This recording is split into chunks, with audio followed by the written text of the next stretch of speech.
Halo semuanya, selamat datang di channel saya. Pada video kali ini, kita sedang berada di playlist belajar bahasa Jerman. Dan untuk materi pembelajaran kita pada video kali ini, yaitu mengenai nomor atau angka dalam bahasa Jerman. Angka dalam bahasa Jerman di Zahlen, angka-angka. Angka sendiri kita bagi menjadi dua, yaitu angka kardinal dan ordinal. Apa itu angka kardinal dan angka ordinal? Kita bahas yang pertama, yaitu angka kardinal. Angka kardinal itu digunakan untuk menyatakan jumlah banyaknya atau kuantitas. Contohnya, 1 buku, 5 kursi, 30 siswa, dan lainnya. Jadi angka kardinal ini berfokus pada kuantitas atau banyaknya suatu jumlah benda. Dan juga biasanya kita menggunakan angka kardinal ini untuk menyatakan usia dan lain sebagainya. Kemudian yang kedua yaitu angka ordinal. Angka ordinal itu digunakan untuk menyatakan urutan atau posisi. Contohnya seperti yang pertama, yang kedua, yang ketiga, dan seterusnya. Dan angka ordinal ini juga dipakai pada penanggalan. Sebagai contohnya, tanggal ke-17 bulan Agustus. Untuk angka kardinal dalam bahasa Jerman yang disebut Kardinalzahl, pada tabel ini ada angka-angka dalam bahasa Jerman. Yang pertama itu ada 0, yang artinya 0, kemudian 1 yang artinya 1, kemudian 2 itu 2, kemudian 3 itu 3, kemudian 4 itu 4, kemudian 5 itu 5, kemudian 6 itu 6, kemudian 7 itu 7, kemudian 8 itu 8, kemudian 9 itu 9, kemudian 10 itu 10, kemudian 11 itu 11, kemudian 12 itu 12, kemudian 13 itu 13, kemudian 14 itu 14, kemudian 15 itu 15, kemudian 16 itu 16, kemudian 17 itu 17, kemudian 18 itu 18, kemudian 19 itu 19, dan 20 itu 20. Kemudian di sini ada yang harus digarisbawahi, itu angka 6 ini berbeda dengan angka 16 ya. Kalau di angka 6 itu 6 pakai S, kemudian untuk mengucapkan 16 itu tidak pakai S ya, jadi 16. Nah, kemudian untuk mengucapkan 7 itu 7. Nah, ada IN di belakang katanya. Kemudian untuk mengucapkan 17 itu 17. Tidak ada angka EN-nya. Kemudian untuk angka kardinal dari mulai 21 sampai 100 atau kita bisa kelompokkan sebagai angka puluhan, itu memiliki aturan. Yang pertama itu aturannya penyebutan angka bernilai puluhan dalam bahasa Jerman itu polanya kita sebutkan angka satuan, kemudian ditambahi kata dan kemudian kita tambahkan angka puluhannya. Kemudian untuk penyebutan angka yang bernilai ratusan, dalam bahasa Jerman juga memiliki pola penyebutan, yaitu kita sebutkan angka ratusannya, kemudian angka satuan, kemudian kita tambah kata dan angka puluhan. Nah, sama juga dengan penyebutan angka bernilai ribuan. Dalam bahasa Jerman itu polanya kita sebutkan angka ribuannya, kemudian kita sebutkan angka ratusan, kemudian kita sebutkan angka satuannya, dan kemudian kita tambahi kata dan yang kita tambahkan lagi angka puluhannya. Sebagai contoh di sini ada angka 24. Nah, angka 24 ini merupakan angka puluhan ya. Nah, coba kita lihat dulu, kita amati yang angka puluhannya di 24 ini apa? Ya benar, puluhannya adalah 20 ya. 20 itu dalam bahasa Jerman itu 20 dan angka satuannya yaitu 4. Nah, dalam bahasa Jerman 4 itu 4. Maka kita masukkan, kita sebutkan dulu angka satuan, kemudian kita tambah dan kita tambah kata atau angka puluhannya. Jadi, untuk menyebutkan angka 24, kita bisa menyebutkan dengan mengucapkan 24. Nah, itu tadi contoh untuk angka puluhan. Kemudian untuk angka ratusan bagaimana? Nah, angka ratusan juga memiliki pola. Yang pertama itu kan kita sebutkan dulu angka ratusan, kemudian kita sebutkan angka satuannya, kemudian kita tambahi kata dan, kemudian diikuti atau kita tambahkan lagi angka puluhannya berapa. Nah, untuk contoh angka ratusan itu ada 124 sebagai contoh ya. Kita sebutkan ratusannya, kemudian kita sebutkan satuannya, kemudian kita sebutkan puluhannya. Maka untuk dijadikan satu, kita bisa menyebutkan 124. Nah, untuk contoh angka ribuan memiliki pola juga ya. Polanya itu kita sebutkan angka ribuannya, kemudian angka ratusan, kemudian angka satuannya, dan kita tambah angka puluhannya. Untuk penyebutannya, kita bisa menyebutkan 1243 dengan dalam bahasa Jerman yaitu 1243. 1243.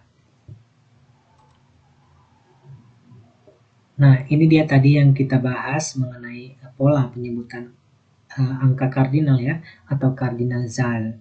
Nah, sebagai contoh yang tadi kita sebutkan ada 20-an ya. Kita telah belajar mengenai angka pembuatan angka puluhan dan ratusan. Untuk polanya terurut ya, untuk 20 itu 20, kemudian 21-nya 21, kemudian untuk 22-nya sama memiliki pola, kita sebutkan dulu satuannya, kemudian kita sebutkan puluhannya. 22 untuk menyebutkan 22. Nah, untuk menyebutkan 30, kita menyebutkannya dengan mengucapkan 30. Nah, untuk menyebutkan 31, sama polanya seperti menyebutkan 22 ya. Kita sebutkan dulu angka satuannya, kemudian kita tambahi und, terus kita tambahi 30-nya. Jadi untuk penyebutan 31, 31. Polanya berurutan. Untuk menyebutkan 32, kita bisa ucapkan 32. Nah, sama seperti angka 40 ya. Yang penting kalau kita sudah tahu angka puluhannya, 40 itu 40, maka 41 sampai dengan 49 itu akan mengikuti pola. Kita sebutkan dulu satuannya, kemudian kita sebutkan puluhannya. Untuk 41 itu 41, untuk 42 itu kita sebutkan 42. Nah, untuk 50, kemudian untuk 51-nya kita sebutkan dulu satuannya, kemudian kita sebutkan angka puluhannya, yaitu 51. Kemudian angka 60 itu 60, kemudian angka 70 itu 70, kemudian angka 80 itu 80, kemudian angka 90 itu 90, kemudian angka 100 itu 100 atau 100, kemudian angka 101 itu kita sebutkan angka ratusannya, kemudian angka satuannya ya, 100 atau 100. Kemudian untuk 121 itu mengikuti pola ya, seperti yang kita belajar sebelumnya, yaitu polanya kita sebutkan dulu ratusannya, kemudian angka satuannya, kemudian angka puluhannya. Untuk 121 kita bisa menyebutkan 121 ya, atau 121. Kemudian untuk 200 itu 200. Nah, itu akan mengikuti polanya juga ya. Kalau kita menyebutkan 202 dan berikutnya kita sebutkan 202, kita bisa mengucapkan 202 ya. Untuk penyebutan 1000 itu 1000. Kemudian untuk penyebutan 2000 itu 2000. Nah, itu polanya berurutan ya. Jadi kalau penyebutan ribuan, ratusan, puluhan, dan satuan, kita bisa urutkan dari yang ribuan dulu, kemudian ratusannya dulu, kemudian satuannya, kemudian puluhannya. Sebagai contoh ada 3456, maka kita bisa mengucapkan dengan mengatakan 3456 ya. Kemudian kita masuk ke materi berikutnya yaitu angka ordinal atau ordinal Zahl. Nah, apa itu angka ordinal? Seperti yang kita sudah pahami pada slide sebelumnya, untuk ordinal Zahl ini digunakan untuk menyebutkan urutan atau posisi ya, juga digunakan untuk menyebutkan tanggal. Sebagai contoh ada der 17. Januar atau sekarang tanggal 17 dari bulan Januari. Nah, untuk aturan penulisannya, angka ordinal ini ditulis dengan tanda titik ya setelah angkanya. Sebagai contoh, der 17. Kita kasih tambah titik, kemudian nama bulannya, Januar misalnya ya.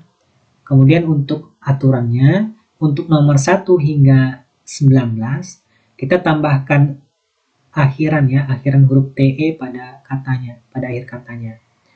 Untuk lebih paham lagi, mari kita lihat dulu ya angka ordinal dalam bahasa Jerman. Untuk yang menyatakan pertama itu der erste, kemudian untuk menyebutkan yang kedua itu der zweite, kemudian untuk yang ketiga itu der dritte, kemudian keempat itu der vierte, kemudian kelima itu der fünfte, kemudian yang keenam itu der sechste, kemudian yang ketujuh itu der siebte, kemudian yang kedelapan itu der achte, kemudian yang ke-9 itu der neunte, kemudian yang ke-10 itu der zehnte, kemudian yang ke-11 itu der elfte, kemudian untuk yang ke-12 itu der zwölfte, kemudian untuk yang ke-13 itu der dreizehnte, kemudian yang ke-14 itu der vierzehnte, kemudian yang ke-15 itu der fünfte, kemudian yang untuk ke-16 itu der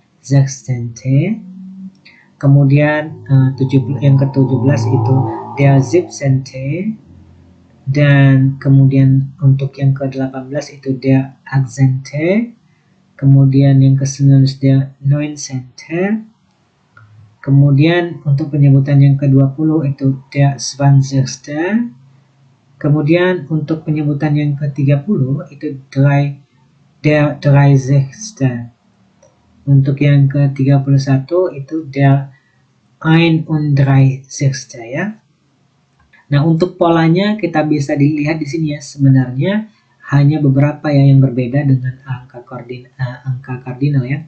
Hanya beberapa yang berbeda dengan angka kardinal ya. Angka ordinal ini mengikuti ya, sebenarnya mengikuti angka kardinal. Hanya saja kita tambahi huruf TE di belakang katanya. Dan yang irregular atau tidak berurutan itu ada di nomor 1, der erste. Angka kardinal dari 1 itu 1 ya. Dan untuk angka ordinalnya itu der erste, berbeda. Nah, kalau di angka kardinalnya 2 itu 2. Nah, di ordinalnya itu kita tambahin TE aja di belakang katanya. Jadi der zweite. Nah, untuk yang angka kardinal nomor 3 itu 3, namun di ordinalnya itu berbeda. Ada perubahan, yaitu kita menyebutkannya der dritte. Nah, untuk 4, 5, 6 itu mengikuti pola dari kardinal. Dan untuk yang angka 7 di kardinal itu 7. Kalau untuk di ordinalnya itu der siebte, itu yang berbeda. Untuk seterusnya itu sama ya, dari 1 hingga 19. Nah, untuk puluhan dan untuk angka puluhan dan ratusan dan ribuan bagaimana? Nah, untuk yang puluhan dan ratusan serta ribuan itu mengikuti polanya angka kardinal ya. Kita sebutkan dulu angka satuannya dulu, baru puluhan. Untuk yang angka puluhan, untuk angka puluhan itu kita sebutkan dulu angka satuan, kemudian angka puluhan. Kemudian untuk angka ratusan kita sebutkan dulu angka ratusan, kemudian angka satuan dan angka puluhannya. Kemudian untuk angka ribuan, kita sebutkan dulu angka ribuannya, kemudian angka ratusan, kemudian angka satuan, dan angka puluhannya. Sebagai contoh yang angka puluhan itu angka ke-31 ya. Kita sebutkannya der 31. ya.